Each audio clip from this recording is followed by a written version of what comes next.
¿Alguna vez te has preguntado qué dibujos animados hicieron desmayar a los padres, enfurecer a los críticos y cerrar los cines? Una película fue financiada en secreto por la CIA. Otra presentaba personajes tan ofensivos que Disney aún se niega a lanzarla. Desde propaganda gubernamental hasta caricaturas racistas, estos no eran tus típicos dibujos animados de sábado por la mañana. Los estudios de animación de Hollywood cruzaron líneas que sorprendieron al público entonces y siguen siendo problemáticas ahora. Agárrense fuerte mientras nos sumergimos en la era más escandalosa de la animación. Número 10. Animal Farm. 1954. Este no es tu típico dibujo animado de animales parlantes. La primera película animada británica parece linda, pero esconde un arma mortal de la Guerra Fría. Basado en la novela de George Orwell, muestra a los animales de una granja, derrocando a su amo humano, solo para crear una dictadura de cerdos igualmente opresiva. Pero aquí está la parte sorprendente. La CIA financió en secreto toda la producción para difundir mensajes anticomunistas. Los cineastas, Hellas y Batchelor, no tenían idea de que eran peones en un esquema de propaganda gubernamental. La agencia incluso cambió el famoso final sombrío de Orwell por algo más esperanzador, una traición directa al mensaje del autor. En el libro, los otros animales no pueden distinguir entre los cerdos y los humanos.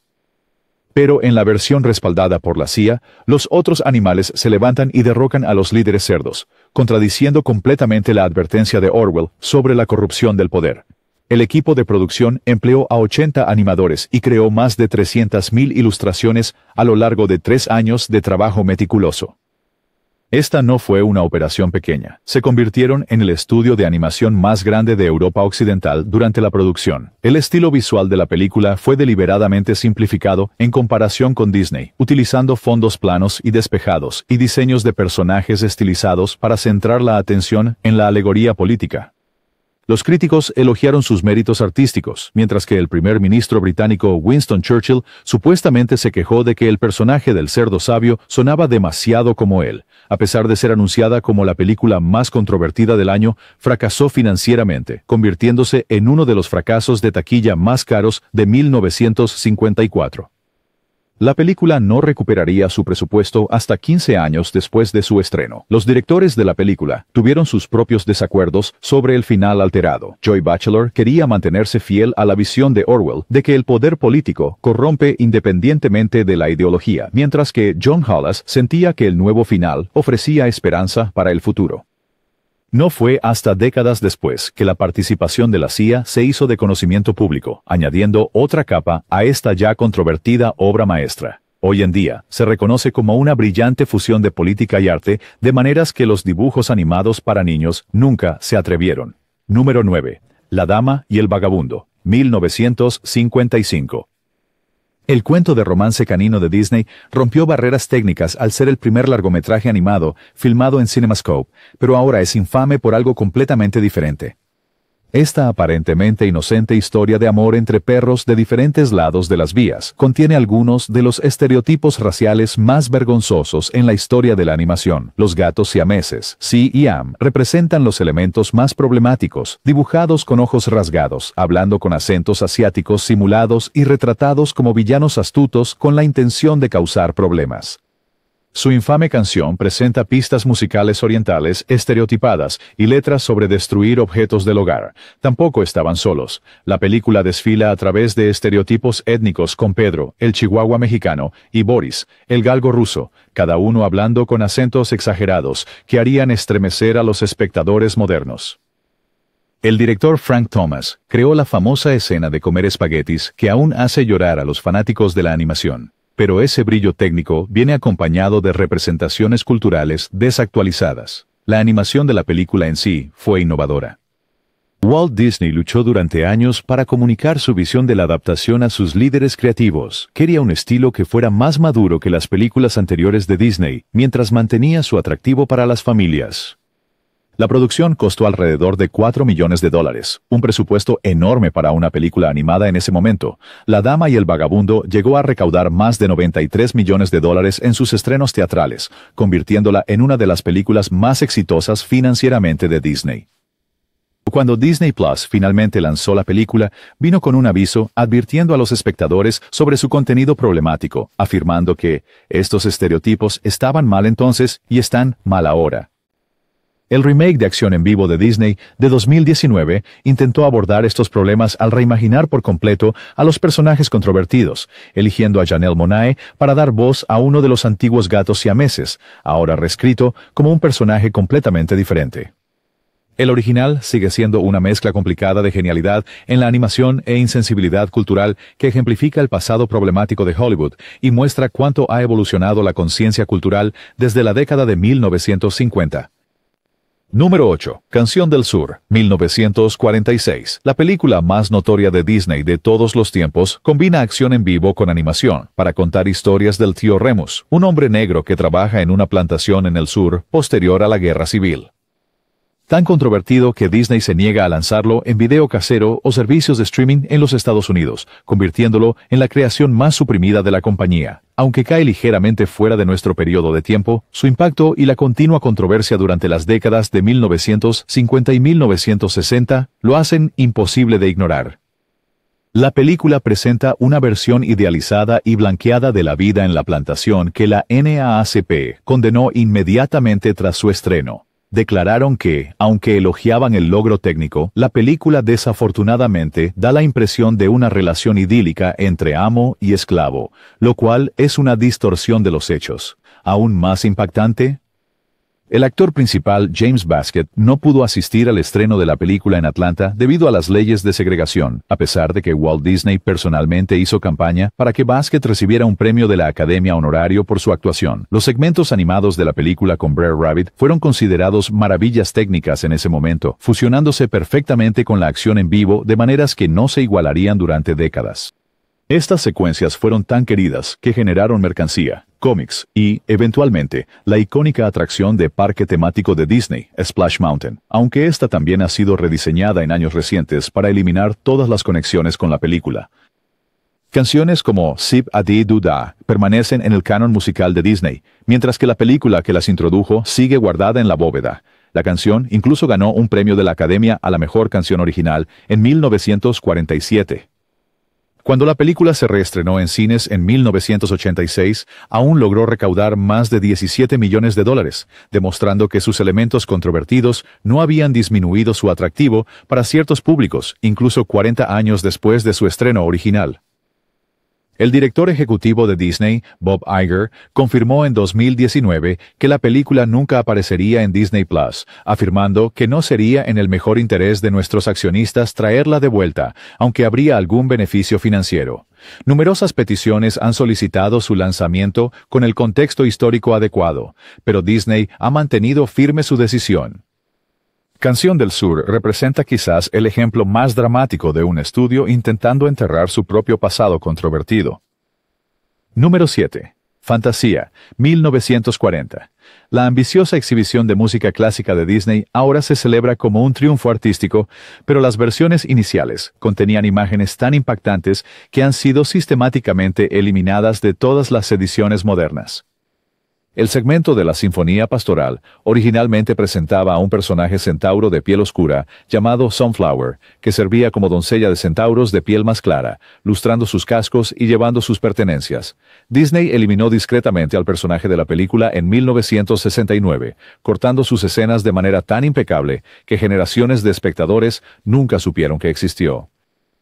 La controversia de Sunflower representa uno de los primeros ejemplos de un gran estudio alterando contenido terminado debido a los cambiantes estándares sociales. Las implicaciones raciales eran evidentes, presentando al personaje de piel oscura como subordinado a sus contrapartes de piel clara de una manera que reflejaba las jerarquías raciales del mundo real de la época.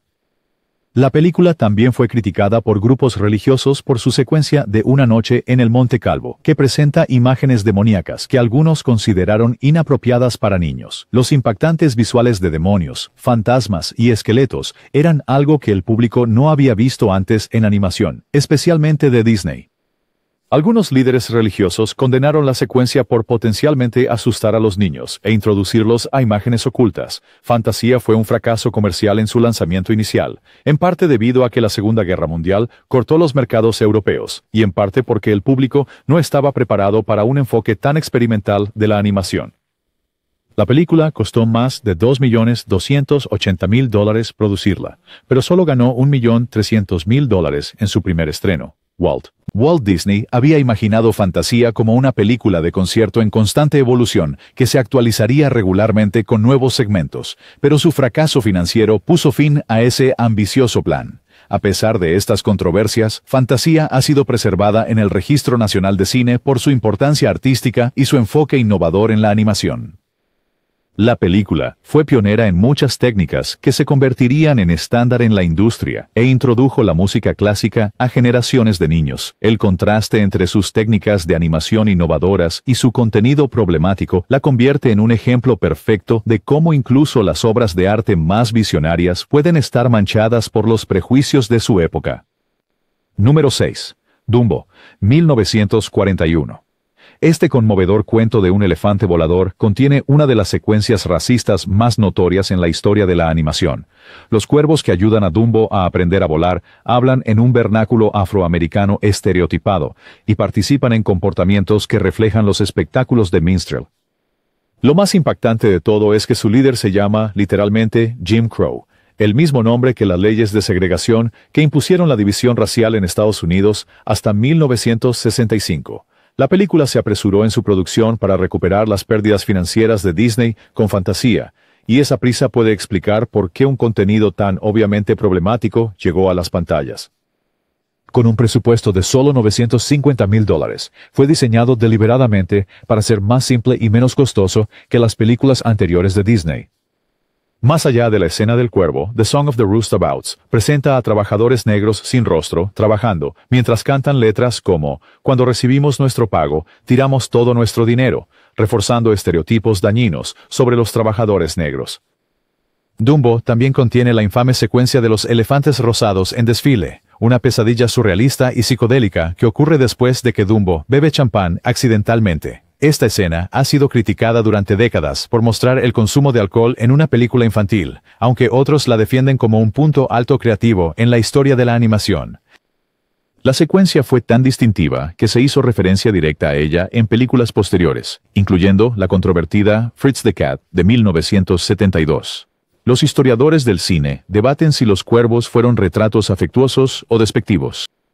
Algunos señalan que están entre los pocos personajes que tratan amablemente a Dumbo, mientras que otros notan que tener actores de voz blancos interpretando personajes negros estereotipados era una práctica racista común en ese momento. Cliff Edwards, un intérprete blanco conocido por dar voz a Pepito Grillo, proporcionó la voz para Jim Crow, realizando esencialmente un equivalente vocal del blackface.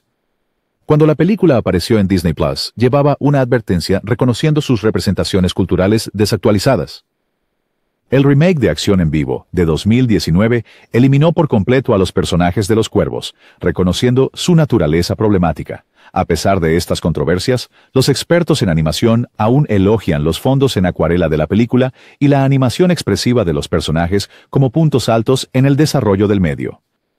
El legado de Dumbo demuestra cómo la brillantez técnica y los estereotipos dañinos pueden coexistir en obras que continúan influyendo en la animación hoy en día.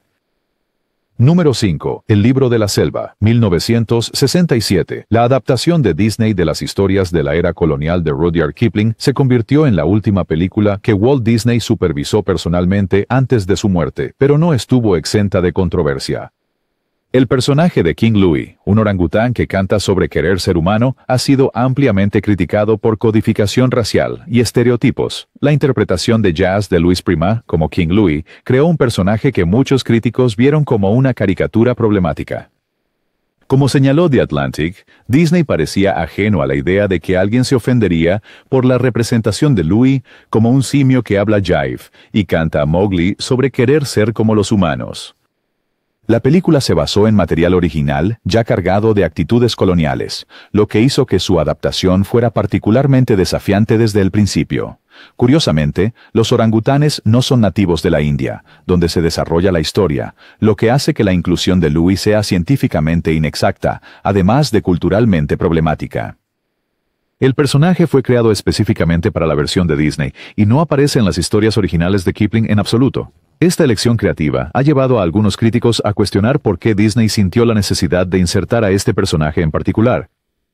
La producción de El libro de la selva marcó un punto de inflexión para la animación de Disney. Walt Disney estaba inicialmente descontento con los primeros borradores que se mantenían más cerca del tono más oscuro de Kipling. Ordenó al equipo que, para crear algo más ligero y entretenido, diciendo, lo primero que quiero que hagas es olvidar el libro. Este cambio hacia algo más ligero influiría en el estilo de animación de Disney durante décadas.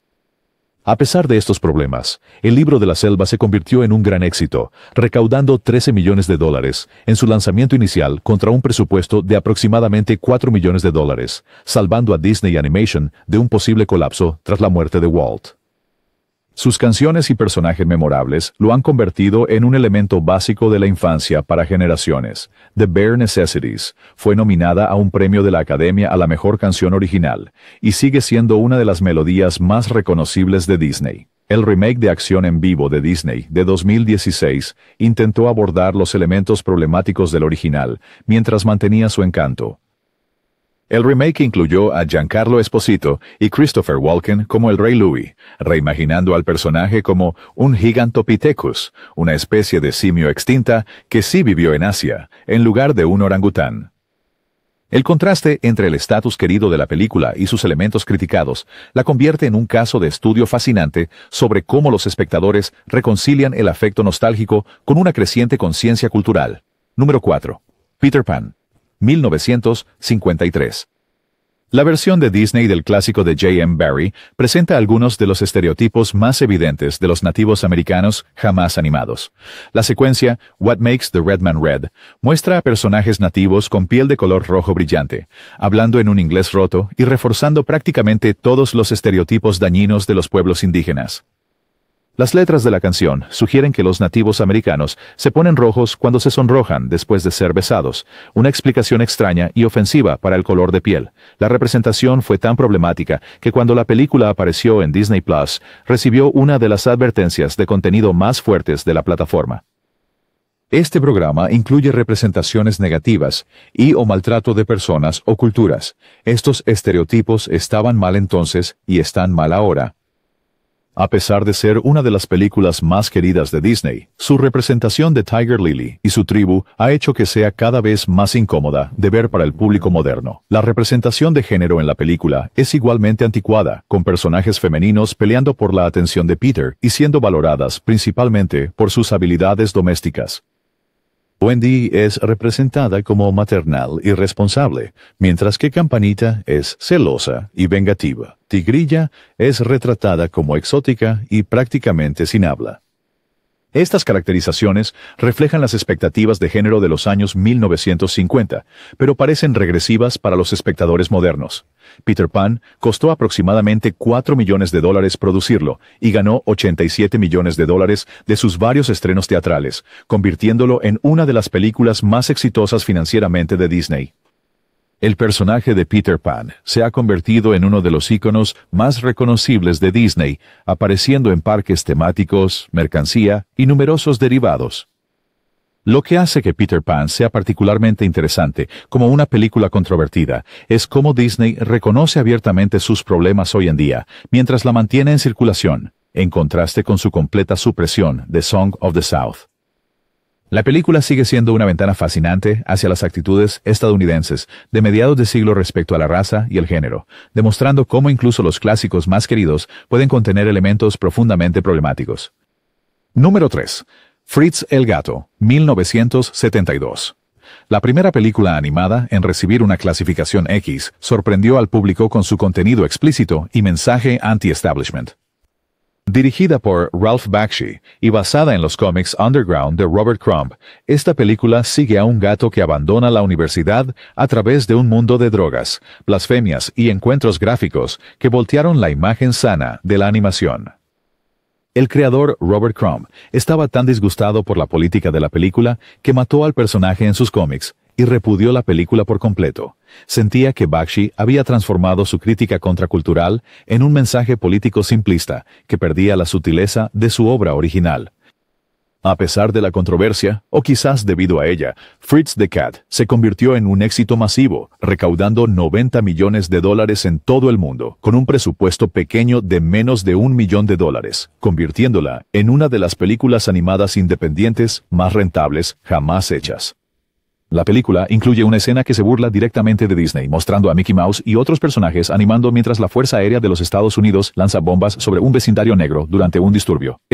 Esta rebelión contra la imagen sana de Disney fue deliberada, con Bakshi diciendo más tarde, quería que el público conservador de animación se volviera loco. Su estrategia funcionó, se hicieron piquetes en los cines, se confiscaron copias y los críticos se dividieron entre quienes lo vieron como innovador y quienes lo descartaron como basura vulgar.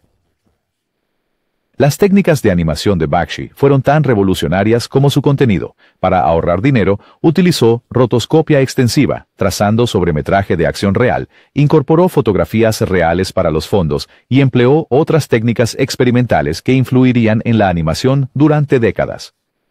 El éxito de la película demostró que la animación para adultos podía ser comercialmente viable en América, allanando el camino para todo, desde South Park hasta BoJack Horseman. Fritz the Cat sigue siendo un hito en la historia de la animación, representando el momento en que el medio se rebeló abiertamente contra su imagen familiar. Su legado es complicado. Algunos elogian su audacia, mientras que otros critican su sexismo y caricaturas raciales. Incluso con estos problemas, su impacto en la expansión del potencial de la animación para contar historias para adultos es innegable. Número 2. Los Aristogatos, 1970. La aventura felina de Disney, impregnada de jazz, contiene una de las caricaturas raciales más lamentables de la compañía. Un gato siamés llamado Shungon está dibujado con ojos rasgados, dientes salientes, y toca el piano con palillos mientras habla con un acento estereotipado del este asiático. La representación es tan ofensiva que en 2021, Disney Plus añadió una advertencia de contenido a la película. Lanzada en un momento en que la representación de personajes asiáticos en los medios estadounidenses ya era problemática, Los Aristogatos amplificó estereotipos dañinos para obtener risas fáciles. El personaje aparece brevemente, pero de manera memorable, en el número musical Todos quieren ser un gato, dejando una impresión duradera de racismo casual que hoy es imposible ignorar. La representación de los personajes femeninos en la película tampoco ha envejecido bien, ya que el romance se presenta como su principal motivación y valor. Los Aristogatos fue el primer largometraje animado de Disney aprobado después de la muerte de Walt Disney, convirtiéndolo en una película de transición para el estudio. Su producción costó aproximadamente $4 millones, y aunque no fue tan exitosa como algunos de los clásicos anteriores de Disney, aún tuvo un buen desempeño en taquilla. El desarrollo de la película comenzó mientras Walt aún estaba vivo, pero nunca vio su finalización. A pesar de estos problemas, la película fue un éxito comercial y se convirtió en un elemento básico de muchas infancias. Sus canciones pegajosas y su encantadora premisa ayudaron a consolidar su lugar en el canon de Disney, incluso cuando sus elementos problemáticos se hicieron cada vez más evidentes.